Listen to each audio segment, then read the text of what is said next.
ฉันดีไม่พอหรือไงหัวใจต้องมารับกับต้องโดนกระทำซ้ำๆไปนานแค่ไหน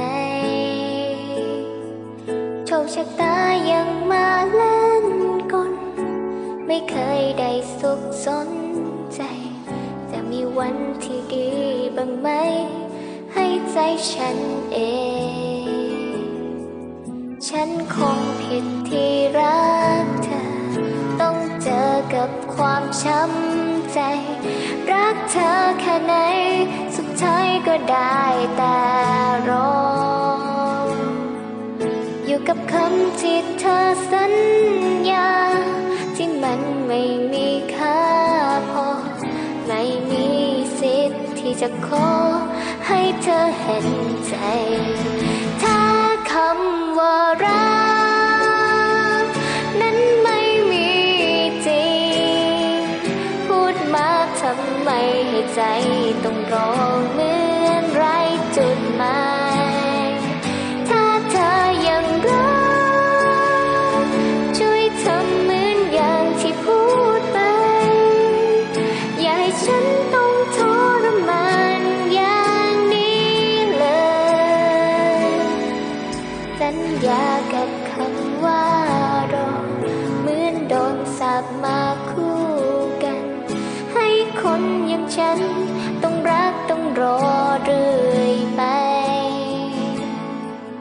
ได้แต่ทวงที่เธอสัญญาไม่รู้อีกนานเท่าไรจะต้องร้องไห้นานแค่ไหนถึงได้รักกัน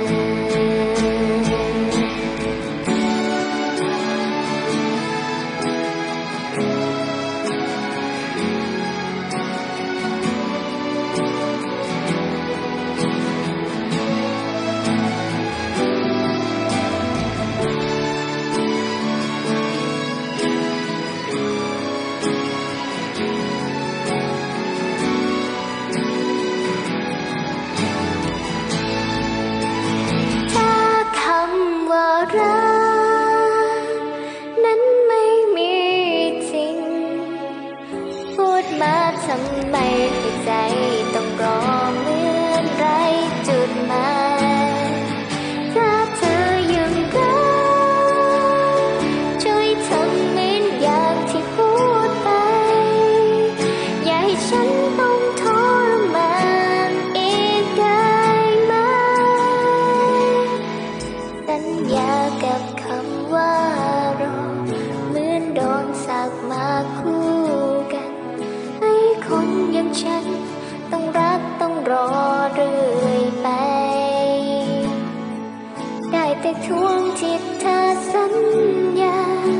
ไม่รู้อีกนานเท่าไรจะต้องรอ